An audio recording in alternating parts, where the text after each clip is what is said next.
오늘은 제가 학점은행제를 실제로 진행했던 후기에 대해서 영상을 찍어 보려고 하는데요. 뒤에는 무료 교육원에 대한 내용도 있으니까 관심 있으신 분들은 참고해 보시면 좋을 것 같아요. 바로 시작할게요. 일단은 저 같은 경우는 첫 번째로 컴퓨터공학 전공을 선택해서 진행을 했어요. 컴퓨터공학 학사학위를 겸사겸사 좀 따두려고 했었거든요. 그리고 저 같은 경우는 전적대 보유학점이 있어서 최대로 120학점을 끌고 올 수 있었는데, 이게 전공이 좀 비슷해야 최대한 많이 끌고 올 수 있는 게 120학점이거든요. 제가 이전에 전공했던 거는 산업공학이고 이번에 이제 전공을 하는 거는 컴퓨터공학이라서 120학점을 모두 다 인정받지 못하고 최대로 인정받는 게 103학점 정도였어요. 이렇게 학사학위를 취득할 때 140학점을 맞춰야 되는데, 실제로는 뭐 전공학점을 어느 정도 채워야 되고 교양학점도 어느 정도 채워야 되다 보니까 실제로 인정된 학점이랑 그냥 단순히 끌고 올 수 있는 학점이랑은 약간 달라요. 그리고 두 번째로는 학점 인정 자격증인데요. 저는 학사학위를 따려고 하는 동시에 사실 정부 처리 기사를 따려고 계획을 해놨었어요. 그래서 이 정부 처리 기사로 인정받은 학점이 20학점까지거든요. 20학점을 지금 딴 상태는 아니었지만 이제 20학점을 정부 처리 기사로 인정을 받아야겠다라고 생각을 해놓고 그 학점을 제외해놓고 준비를 시작했어요. 그래서 정부 처리 기사 20학점, 전적대에서 끌고 올 수 있는 103학점 해가지고 123학점이 있다고 계산을 해놨고, 그럼 이제 부족한 17학점만 더 채우면 됐던 거죠. 근데 여기서 학점은행제는 수업이 3학점씩이에요. 그래서 3학점씩 취득을 하니까 수업을 총 6과목을 이수하면은 저는 학사학위 취득 자격이 됐던 거죠. 근데 만약에 이렇게 저처럼 이제 자격증을 좀 취득하고 싶다라고 하면은 학점 인정되는 자격증을 좀 플랜에 넣어가지고 진행을 하시는 것도 추천드리고 싶어요. 근데 여기서 문제는 제가 이제 정부 처리 기사를 일을 하면서 좀 준비를 하기도 했고, 따는데 생각보다 시간이 많이 걸리더라고요. 계획은 이렇게 빠르게 진행되는 것처럼 세우긴 했는데 실제로는 졸업하는데 꽤 시간이 걸리긴 했었어요. 그래서 만약에 뭐 직장을 다니고 있다거나 아니면 이제 공부하는데 시간 투자가 조금 어렵다고 하면은 자격증을 이제 내가 실제로 공부할 수 있는 시간에 맞춰서 이제 구성을 하시는 게 좋을 것 같아요. 그리고 학점으로 인정되는 자격증 같은 경우는 나중에 영상으로 추가적으로 한번 만들어 볼게요. 그 다음으로는 멘토인데요. 저 같은 경우는 학점은행제를 진행하면서 이제 멘토님 도움을 좀 받으면서 진행을 했는데요. 뭐 혹시나 과목을 잘못 듣는다거나 학점 인정 신청 아니면 좀 학위 신청 같은 거에 뭐 문제가 생기는 걸 최대한 방지하고 싶어서 같이 진행을 하게 됐어요. 뭐 물론 학점은행제를 혼자서 좀 잘 찾아볼 수 있고 아니면 이미 좀 잘 알고 있다거나 하면은 멘토하고 꼭 진행할 필요는 없다고 생각을 해요. 근데 뭐 저처럼 전적대 학점이 있다거나 아니면 전체적인 좀 학습 과정이 궁금하다거나 좀 진행을 하면서 도움을 받고 싶다거나 하면은 같이 하시는 것도 추천드리고 싶어요. 네 번째 같은 경우는 진행 순서인데요. 저는 사실 학점은행제를 진행한 지는 조금 됐어요. 주로 23년도에 진행을 했었고, 세부 일정 같은 경우는 매년 조금씩 달라질 수 있는데 이제 전체적인 흐름 같은 경우는 큰 차이가 없거든요. 그래서 지금 보셔도 참고는 좀 되실 것 같아요. 저 같은 경우는 23년 1월에 학습자 등록이랑 수업 시청을 같이 했고요.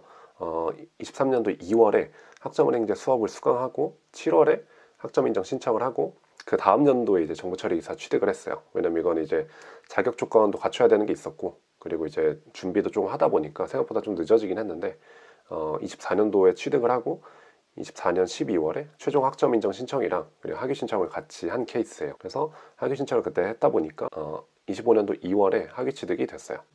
사실 수업은 뭐 한 학기만 들으면 됐었으니까 학점은행제를 엄청 많이 진행했다 이런 건 아니긴 한데, 내가 자격증을 어떤 거 딸지랑 그리고 수업을 어떻게 들을지랑 이런 걸 잘 배분하는 게 중요한 것 같아요. 저 같은 경우도 이제 정부 처리 기사를 좀 더 빨리 취득을 했다면 그만큼 이제 학위 취득도 빨라지는 효과가 있던 거죠. 다섯 번째 같은 경우는 수업인데요. 제가 수강한 수업들이거든요.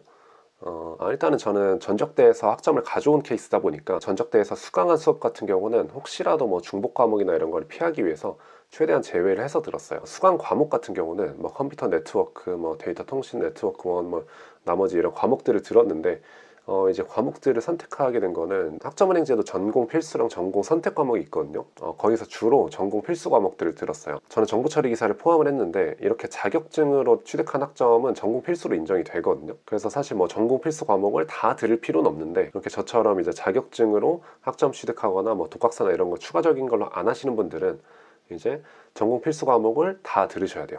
네, 저도 이제 혹시 몰라서 가능하면 전공 필수 과목들 위주로 수업을 들었었어요. 그 다음 여섯 번째로는 비용인데요. 저는 컴퓨터공학 전공 과목을 수강하면서 이제 전공 과목 비용은 과목당 12만 원 정도가 들어갔어요. 근데 여기서 여섯 과목을 다 돈 내고 들은 건 아니고 최대한 비용 절감을 하기 위해서 두 과목 같은 경우는 이제 무료 교육원에 수업을 들었는데요. 무료 교육원 같은 경우는 한국기술교육대학교 부설평생교육원에서 신청을 해서 무료로 들었어요. 근데 무조건 신청한다고 되는 게 아니고 수강 인원으로 선정이 되어야 되는데요.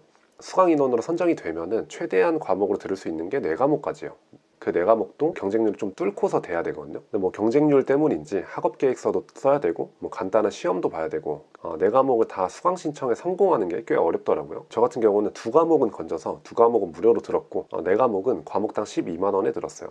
그리고 학습자 등록 같은 경우는 4,000원, 그리고 학점 인정 신청 같은 경우는 1학점당 1,000원에서 저는 이제 학점 인정 신청 비용으로 15만 원 정도가 들었고, 나름의 이제 비용을 좀 아낀다고 무료 교육원에 신청을 했었는데 이제 1년에 모집하는 시기도 좀 제한적이고, 그리고 뭐 경쟁률이나 이런 것도 좀 있다 보니까 한번 신청을 했다가 실패를 하면은 이제 학업 계획에 좀 차질이 생기는 약간의 리스크가 있더라고요. 가장 아쉬운 거는 전공 대상이 기계랑 메카트로닉스, 뭐 전자, 컴퓨터 전공이요. 근데 이 중에서 온라인으로 이제 진행하는 거는 컴퓨터 공학밖에 없거든요. 공학 계열 전공을 선택하시는 게 아니라고 하면은 이 부분에 대한 혜택을 받기가 조금 어려워지는 부분도 있어요. 그래서 저처럼 시기나 전공이 맞으시다고 하면은 고려해 볼 수 있는 선택지 중 하나로 생각해 보시면 될 것 같아요. 그리고 마지막은 대학원인데요. 저는 이제 컴퓨터 공학 학사학위를 따고 특수대학원에 와 있거든요. 제가 이제 최종 이수한 학점은행제 성적 같은 경우는 4.5 학점 만점 중에 3.5 학점이에요. 그래서 이제 학점이 높은 편이 아니기 때문에 뭐 학점은행제로 진행을 하는 거, 그리고 뭐 학점은행제 학점이 높지 않은 거에 대한 불이익은 그렇게 뭐 크지는 않다고 느껴졌어요. 제가 모든 케이스를 알진 못하지만